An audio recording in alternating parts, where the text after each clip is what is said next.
Hi everyone, Andrew McDiarmid here, host of the Simply Scottish podcast. I'm delighted to welcome to the show Mr. Randall Wallace, writer of the 1995 blockbuster movie Braveheart. His work in screenwriting and directing is also behind the critically acclaimed box office hits We Were Soldiers, Pearl Harbor, Secretariat, and Heaven is for Real. His films have earned more than $1 billion at the box office. He was nominated for an Academy Award for Best Original Screenplay for Braveheart, and he's also the New York Times best-selling author of 7 novels and a memoir called Living the Braveheart Life. Randall, thank you so much for joining me today.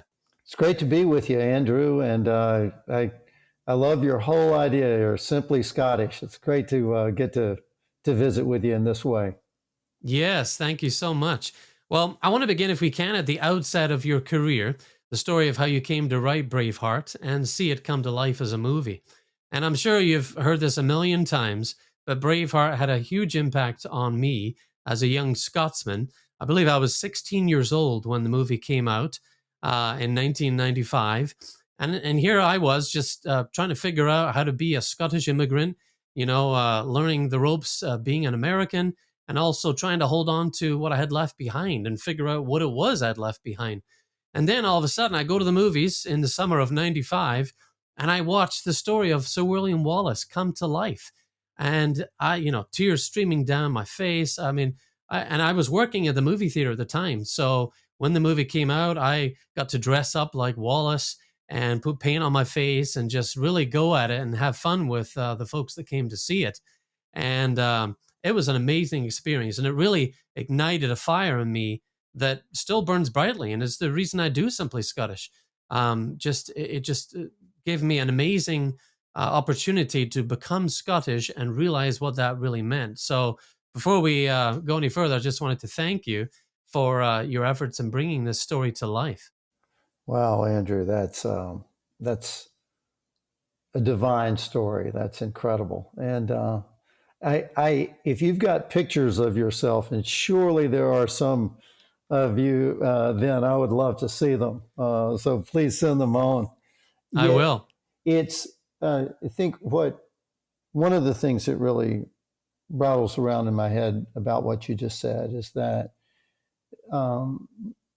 Braveheart helped in your journey to discover your identity. And it has been that for me as well. I've described it several times, so I hope I'm not being redundant here, but I was newly married and I wanted to have children, and my wife and I got pregnant, and she knew her ancestry and I didn't know mine. And we had taken a trip to the UK, and I had heard there were Wallaces in Scotland. So we went up for a look around, and it was in Edinburgh at the Edinburgh Castle that we walked into the entrance, and suddenly I saw a statue of William Wallace. And that led me on this journey because I didn't know who he was. I asked a member of the Black Watch Guard standing there, "Who is this William Wallace?" And he said, "Our greatest hero." And it took my breath away, really, to think that I'm an American keenly interested in history, and here's the greatest hero of Scotland, whose last name I share, and I've never heard of him. And that, of course, intrigued me, but it wasn't just the mystery of it being a mystery, but it was what that story was profound beyond measure to me. I know I'm going to be kind of confusing here, but when people would ask me if I'd done a lot of research, I'd say, well, yeah, I read the New Testament. And that doesn't make any sense to, a lot of people, and particularly if you didn't grow up as I did in the Christian faith. But William Wallace's story to me resonated with everything I ever believed was true, and everything I experienced is true. after getting on the trail of the story. It was a walk of following what struck me with awe and in some ways with fear and trembling. There are theologians who will say the beginning of a relationship with God is the fear of God. Well, this story scared me, Andrew, because it was so huge and so meaningful to me. And I didn't have a sense that it was going to be meaningful to the whole world. I didn't even ask the question. It was like, it was so meaningful to me, I had to follow it. And when it turned into something that people all over the world could see truth in and could relate to in their own way, it became a guidepost for me um, about believing and stepping out in faith. So you got to reinvigorate Wallace's story. You got to tell his story because you recognized key aspects of his life in your life. And in doing so, you just get to transfer his experience and relay it for a whole new set of generations. That's a special thing. Not much is known about Wallace's early life. I mean, we have Blind Harry's 15th century poem about Wallace, although aspects of that are hotly debated still. Um, did it seem to help you that there wasn't too much out there about him? Was that limiting or was that freeing as you channeled his story? I think it was freeing, Andrew, and freeing not in the obvious sense of there were no or very, very few accepted historical facts to act as a fence on my imagination or on my I want to say vision more than imagination, because it truly felt that William Wallace and his story were telling themselves to me. I even had a dream during the pre-production phase of Braveheart. I was there working with Mel in a hotel, and I had a dream so vivid I thought it was real. When I awoke, I wasn't sure it hadn't happened, but in my dream, I was asleep and there was a knock on the door, and I opened it, and William Wallace was standing there. And he had come to talk to me about what we were doing. And, you can make of that as you will, but I felt that I was unrestrained by scholars' collections of facts, but that if I really looked at the story, then what I would choose to tell would be consistent with the truth, if not consistent with literal facts. As in, when you're making a movie, you're trying to tell the story in 2 hours, and in every art form, you're taking a slice of something and saying, hopefully, in this, what I'm aspiring to is to say, in this slice is the whole truth in some way. And it's like a favorite picture of a loved one, and you say, in that look, I see everything about them. And that was the way it was with William Wallace. When I started to write the story, Andrew, I didn't expect the whole first, what represents the first act of the movie, or most of the first act in a 3-act structure of Braveheart. His whole childhood, I had not intended to be, I had not imagined at first would be in the movie, but I started to write it as a kind of warm up for the story. But then it just started coming out, and it came out the way it did. And then I discovered the Blind Harry, and was reading Blind Harry, things which in Blind Harry are not mentioned in any of the history books.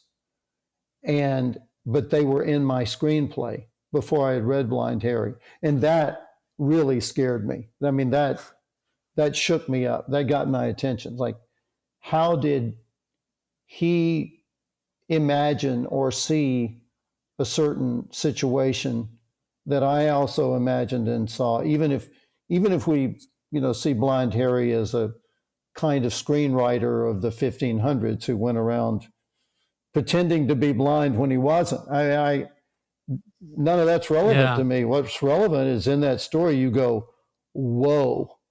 And in writing Braveheart, I kept going, whoa. Things would happen that I didn't see coming, that I had never imagined. And that's when, as a screenwriter, the story's coming alive, is when characters are saying things that make you weep, that make you laugh, that surprise you, that you never imagined before. Then the story is alive. And it sounds kind of funny, to say, well, I didn't have a lot of facts, but it makes total sense that you would have the ability to get to the pure aspects of the man, William Wallace, and not be distracted by all the facts and all the things he did and all the places he went, but just really get to the heart of the man. And I think you accomplished that with Braveheart. Well, in the novel version of the Braveheart story, you write, "It is the tales we tell ourselves that make us who we are." You come from a family of storytellers, as you explain in your book, and you wrote your first story of brave men and battles set in Tennessee in your grandmother's country store. So Yes. How did you learn to write? And was it just hearing stories that made you want to write? Or did you get writing in college?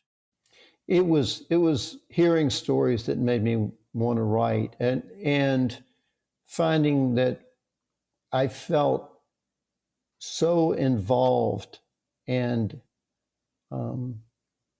so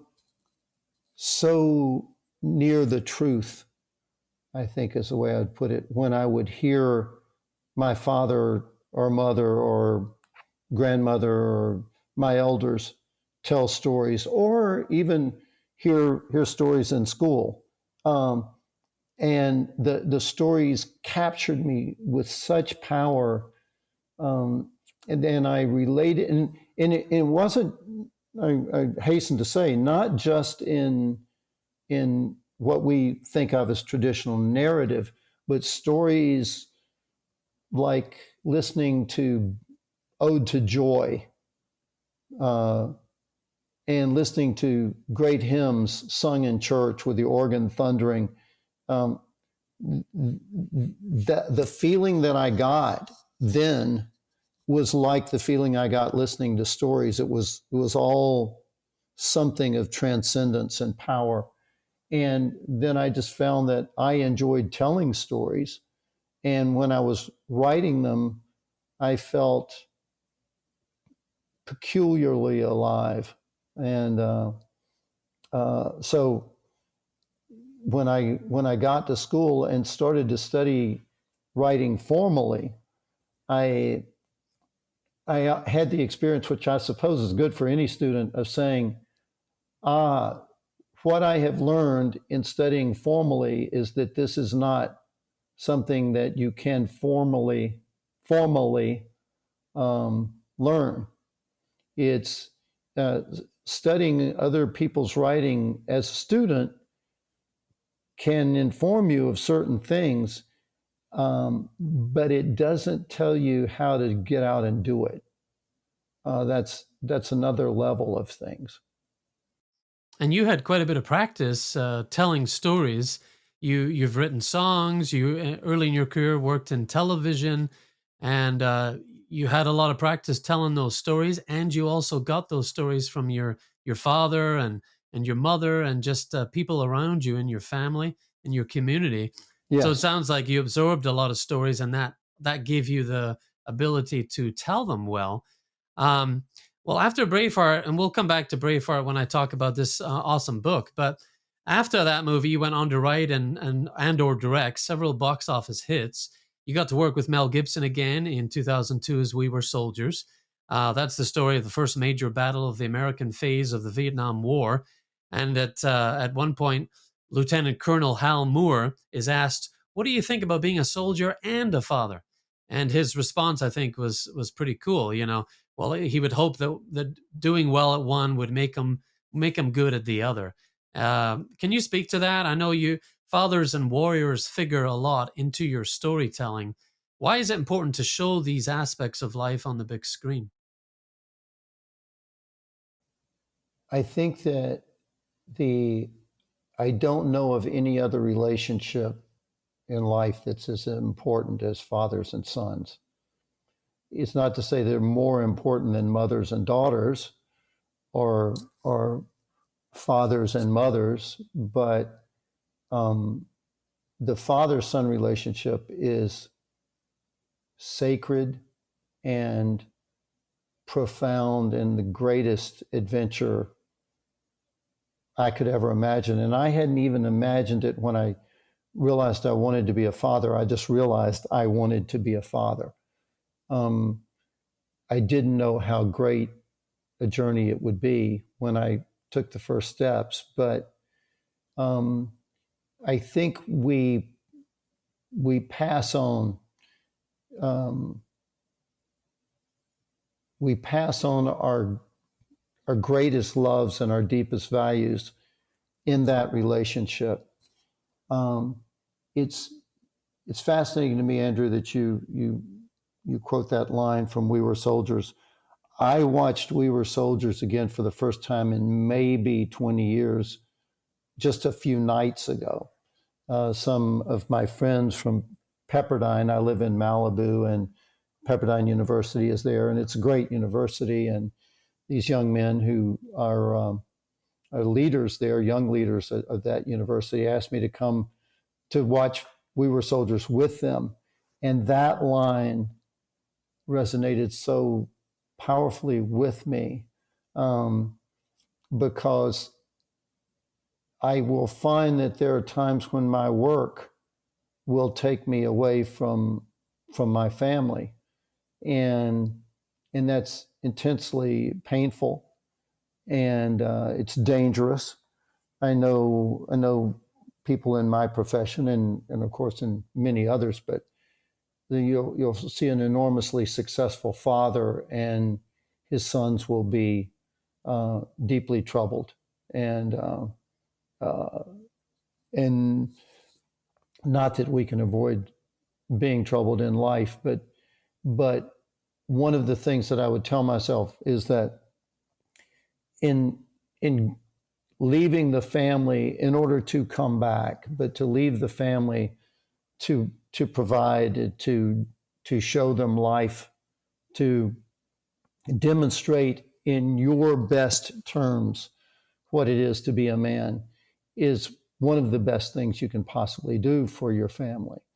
And it's a critical thing. It's a necessary thing. And if it requires being away sometimes, whether that's physically away or mentally and emotionally away at times, it's what is required, and it shows them this is what a man does. And I think it's certainly vivid when that man is a soldier. In that same scene, Hal Moore's daughter asks him what war is, and he tells her, struggling to be as honest as he can with a child, that war involves people in some country wanting to kill others, and men like her father would go there to stop them. And she says, "Are they going to try to take your life?" And he has to tell her, "Yes, they are going to try." And I don't know. And he makes her a promise that he's going to come back. And it's hard for me to imagine uh, moments that require words with more substance than those would require, in that situation requires, which I think to me brings it full circle to a story like Braveheart. For me, was a story that asks me to affirm what I what my deepest hopes are and my deepest beliefs are, and it moves me, and I take note of the fact that it seems to help other people who are viewing it to have that same experience. Yeah, it's such a humbling job being a father. I can speak from experience. You know, I have three young daughters at home and a stepson, and it's just one of the hardest things we'll do, and yet so rewarding. But I appreciate what you are bringing out there. That you know, if you're going away, do it with responsibility, or be responsible in that, because without your presence, you can't teach those valuable lessons, and you can't impart that love that your family desperately needs. Um, so that's a really good lesson there. Well, in 2010, you directed Secretariat, based on William Knack's 1975 book about the thoroughbred racehorse that went on to win the Triple Crown. What was I know you've done some movies where you've written the story and directed it, so you get that special responsibility of telling your own story and shaping it. But in some movies, you've worked with other people's stories. What's the difference? What was it like working with other people's material? Was that harder, easier? Well, it's great when you do, as I got to in Secretariat, and again in Heaven is for Real, and also say with We Were Soldiers. um, I had a incredibly great book to work off of. Um, you're working with great stories, and you have to internalize them. Um, there, it I mean, it's a cliched metaphor, but I think it makes sense that you're wearing different hats. Um, the hat of the writer, the hat of the director, but maybe a better metaphor is that you're actually two different people. It's like it's different sides of yourself, and um, and the director has got to internalize every bit of a story. So it's as if the director is writing it himself. Even if I wrote every word of the screenplay and the original story, and that it's totally mine, as it has been in a few cases, like Man in the Iron Mask. And even though Man in the Iron Mask was based on an Alexander Dumas story, um, but when when I've written a story, uh, I'm still, when I'm directing, trying to understand the writer, and trying to Mm. understand uh, how to take that story and make it alive so that it can be filmed. And so in many ways, it's the same experience. Okay, just different parts of yourself, or Yeah, internalizing a part of someone else. yeah, That's awesome, and you've done a tremendous job bringing other people's stories to life as well as your own. Well, I think it's rather hilarious that before your Hollywood film career, you were put in charge of animals at Opryland in Nashville, and you mentioned in some of your writing that that experience helped inform you as a film director. Can you speak to that funny episode in your life? yeah. So I was at Duke University. I had gotten my undergraduate degree, which is what you call college, right, around the world. And I had done an additional year of graduate school in the divinity school.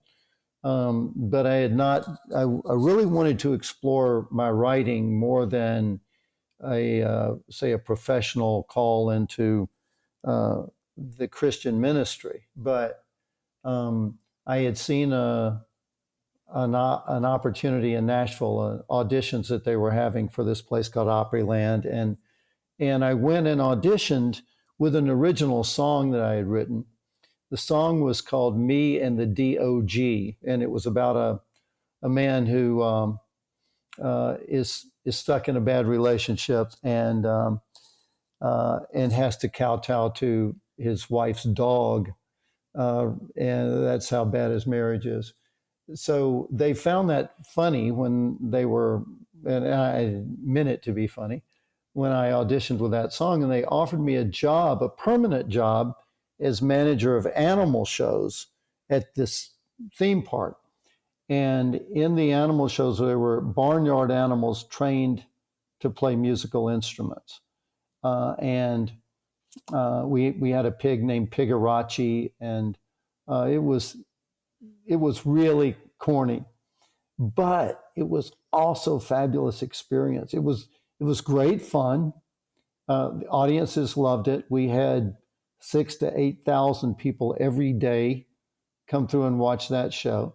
And I was 22 years old, responsible for the whole operation of a show that included trained barnyard animals and actors who were trained to work with these animals, and the combination of music and visuals. And I was getting really incredible experience about directing, particularly in the management of people. I did that for 2.5 years, and it was great fun. And I also was able to explore full-time writing then, and I learned a great deal. And even most of that writing was songwriting. And I was training myself to write dialogue for movies without ever knowing that that's what I was doing.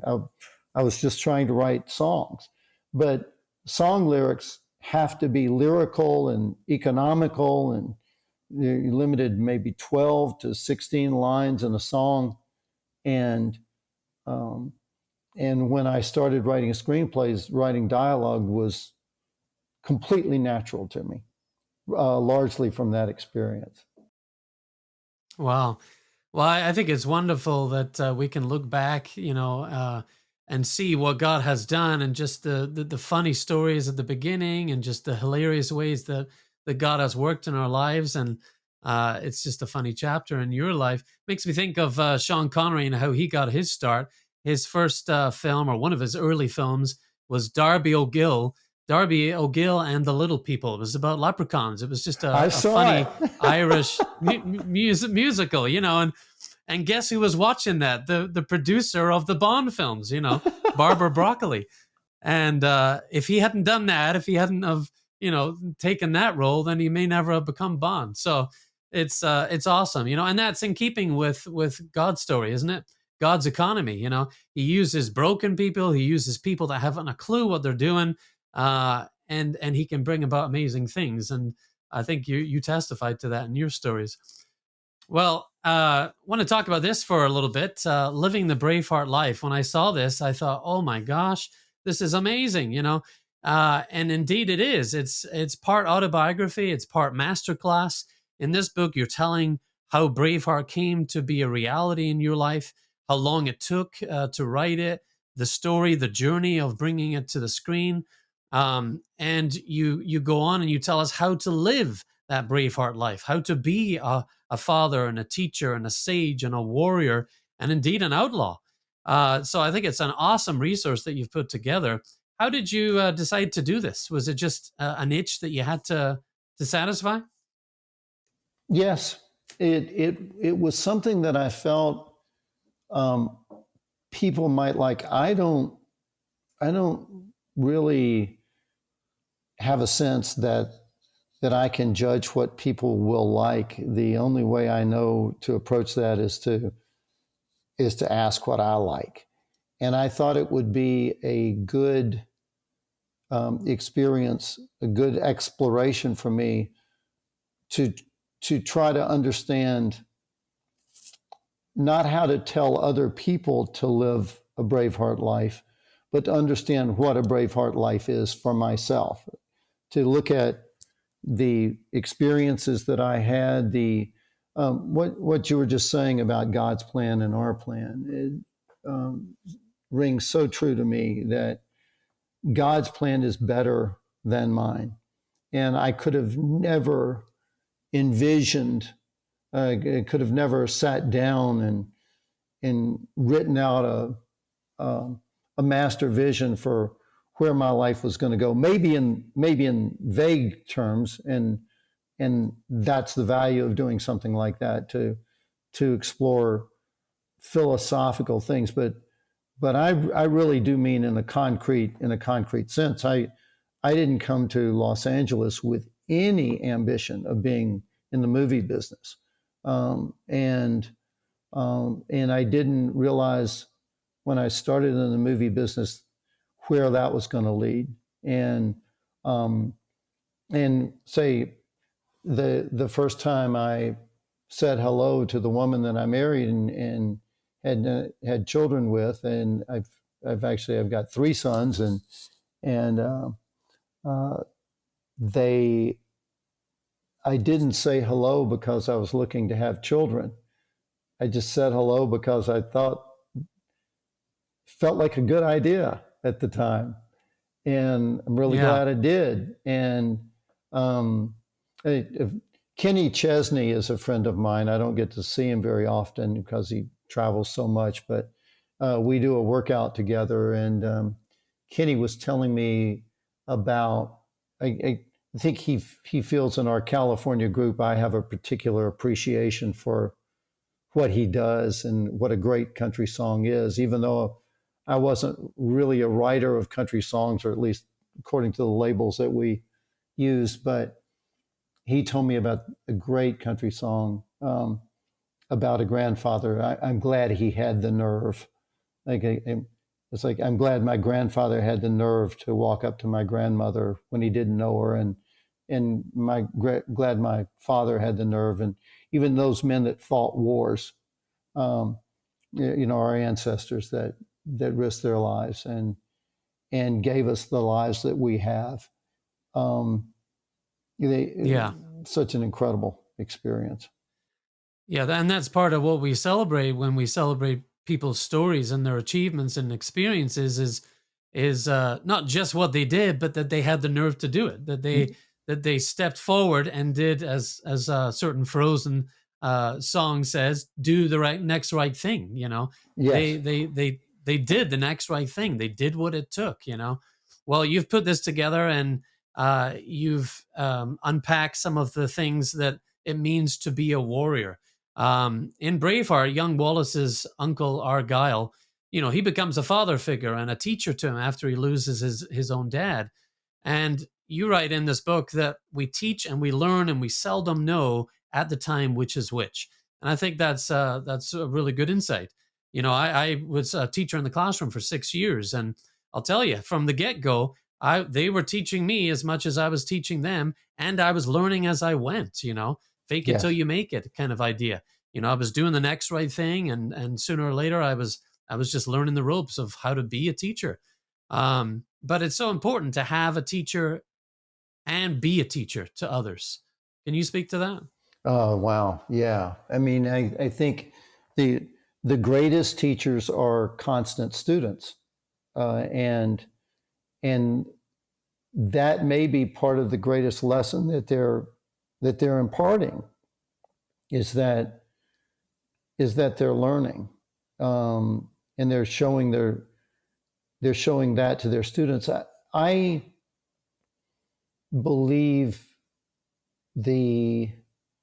we've talked about the father-child relationship, but there's also the people like Uncle Argyle who step in as mentors and guides, and how deep that relationship is. There have been a number of people in my life who became my mentors, and it's a different relationship than being a friend. And you almost don't want your mentor to be a friend. You want them to be in that place where they put the lesson higher than whether you are comfortable with them or not. I've got a friend that a couple of friends that I've known through most all our lives, and one of them was so competitive that he would be utterly miserable if he was losing. um, and the two of them were really good at ping pong, and one could beat the other at least half the time. But he told me there were times when he would lose because he saw the other guy getting so upset he just felt it wasn't worth beating him. And thought, wow, that now we can argue about whether friends would do that and should do that, but mentors won't do that. You know, a mentor will say, what you are doing right now is going to make you lose. It's going to cost you something. And and I'm going to tell you that truth, whether that means you don't like me or not. It's not about you liking me. So I think it's a profoundly important relationship about mentors. And I think in some ways in society we're afraid of that too, and losing some of that because we want our potential people who could be our mentors become too generic and too afraid to step in too close to another life. And I understand that there are boundaries in that, but the greatest mentors in my life have had a profound influence on me, and they've been willing to step into a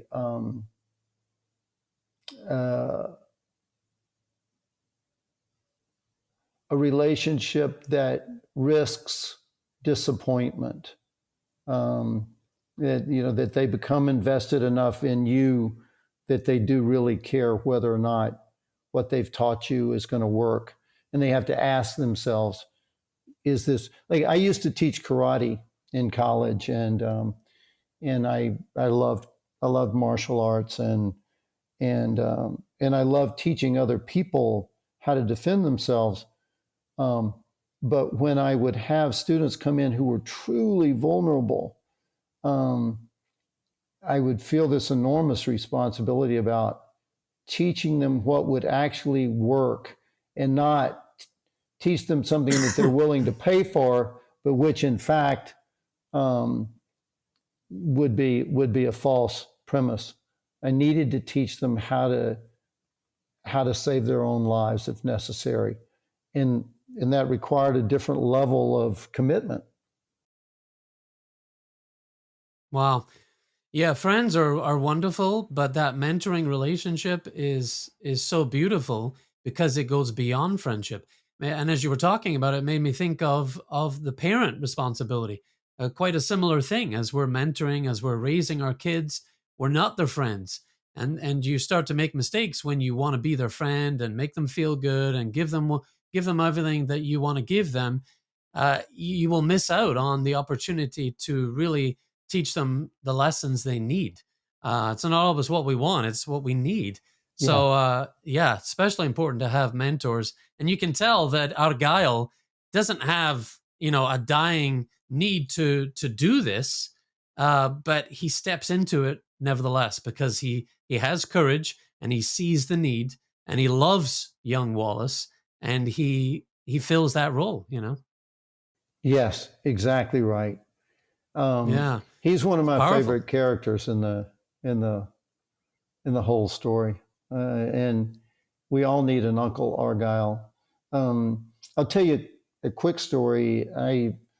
I know Jack and Jackie Harbaugh, who are the parents of the two Harbaughs who are coaches in, one a coach at Michigan, another coach in the pros, and the two brothers, the only two brothers who ever coached against each other in a Super Bowl, and my two older sons are in business with me, and I want to be the right father and the right leader of our company as well. And I said to Jack Harbaugh, um, the father of these two spectacularly successful coaches, um, how do you handle being a coach, a mentor to your sons, and being a father? How do you see those two roles? And he said, wow, interesting you asked me that. He said, I was coaching at Stanford, and John Elway's father would come to practice long after John Elway was in the Football Hall of Fame, and great player, just one of the greatest ever.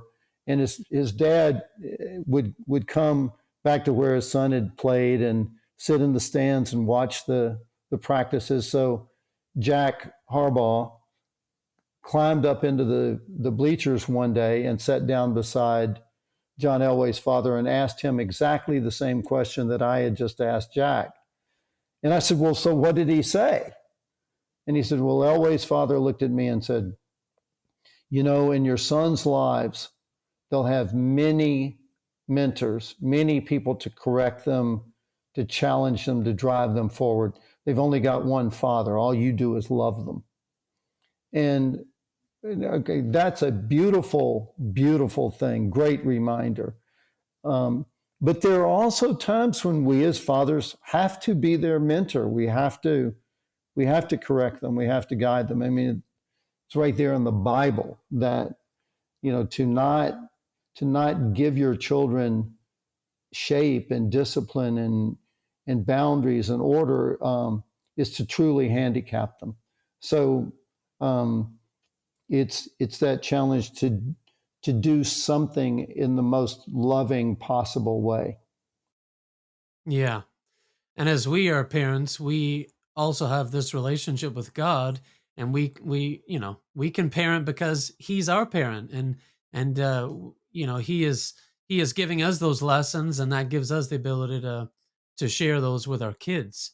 But it's hard, isn't it? It's really hard. You got to pick up your cross daily because it's tough work. Yeah. And I think being a father helps me understand something more of God.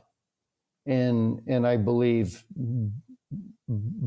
in God and trying to listen to God helps us be better parents. It's just got to be. Absolutely. Well, I'd like to finish up with just talk of freedom. Freedom is such a big thing in Braveheart. You know, we all remember that scene where he yells freedom at his execution, and it comes out in the battle speeches that he gives to the soldiers on the battlefield. Freedom is the theme in Braveheart, at least one of the big ones. And the Wallace family crest actually says pro libertate, for freedom. It played such a big role in Wallace's story, and indeed your life. For the last 5 years, I've been studying the role of technology in our lives.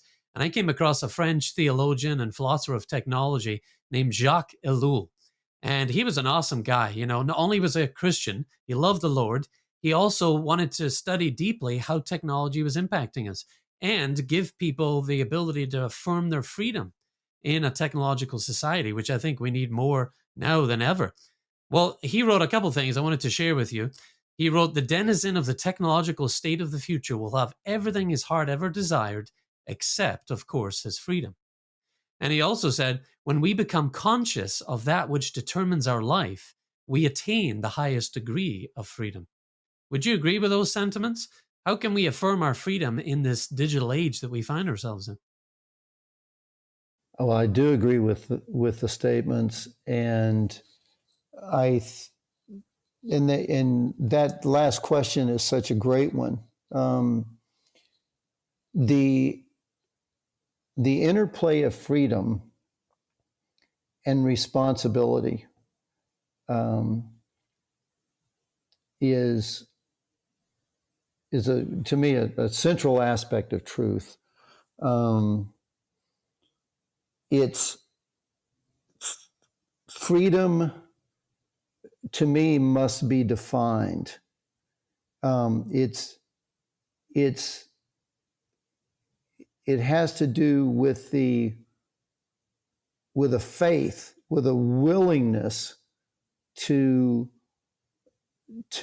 make choices, and to make choices that have outcomes that we can't necessarily determine. That therefore there are choices that must be made in faith. That's that's the best way I know how to say it right now, that William Wallace, in screaming freedom at that moment in Braveheart, is to me affirming that a certain choice to live that way. He's screaming freedom as his bowels are being cut out of his body and his body's about to be torn into pieces.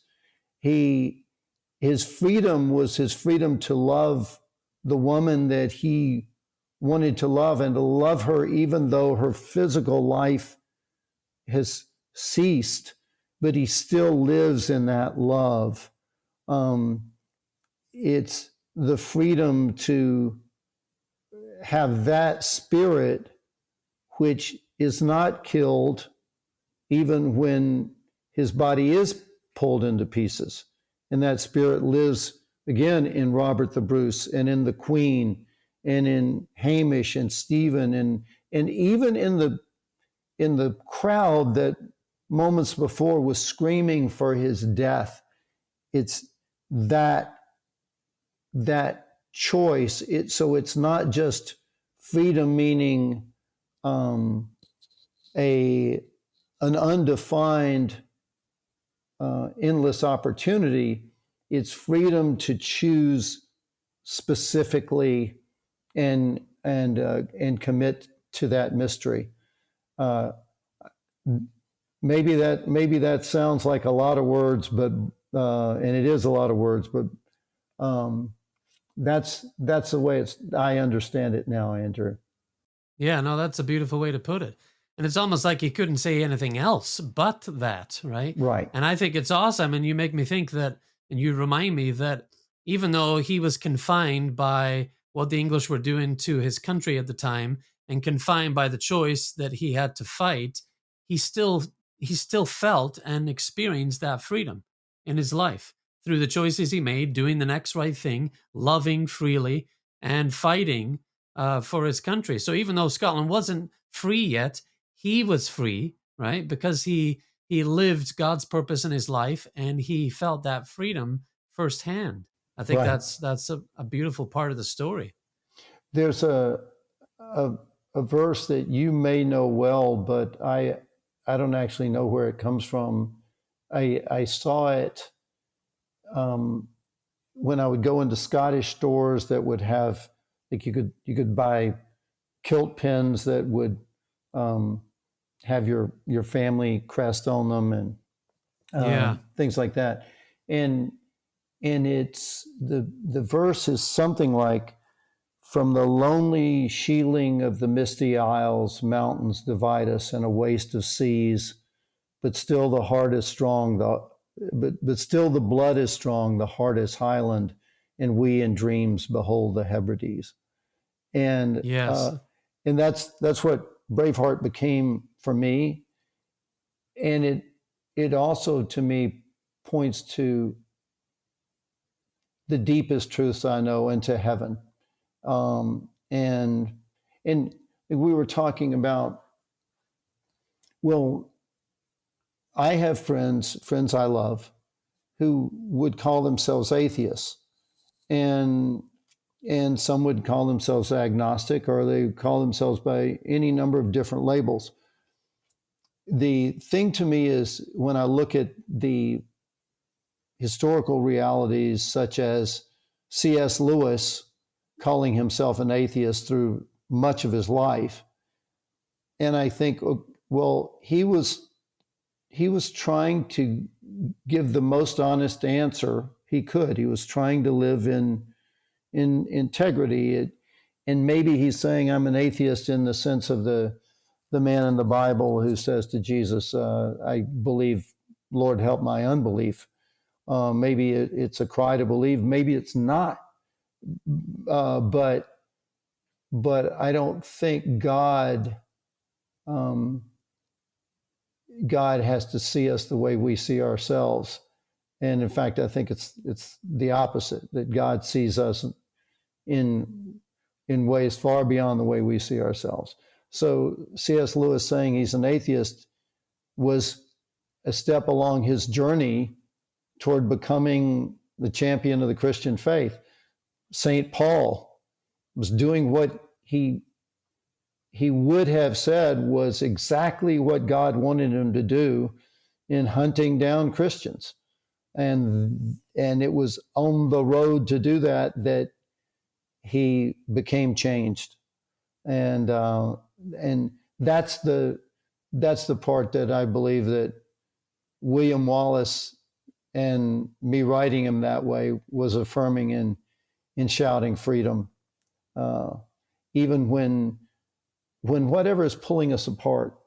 I mean internally ourselves, pulling us apart and pulling us apart from other people.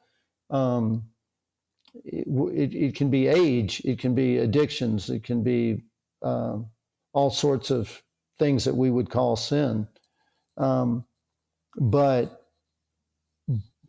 whatever is pulling us apart, we always have that opportunity to cry out for God, to cry out the truth as we can best articulate it. That's how I see it. And that is a beautiful reminder that God is the master storyteller. We see parts of our life as we're moving through, and we're convinced that we're this or we're that at any given moment. And he sees us throughout the whole story. He's not bound by time. And that's amazing. That's an amazing assurance we have as believers, that he's the master storyteller, telling our story, allowing us to live it, but that we can turn to him to see the full picture. Yeah. We're not bound by just this one moment. Yes. That's encouraging. Yes. God is telling us our story and his. Yeah, it's awesome. It's great to be a part of. Well, I know you work with your sons. One of your sons has a podcast, and you're blessed to be able to work with them. What are some of the current projects that you're involved in?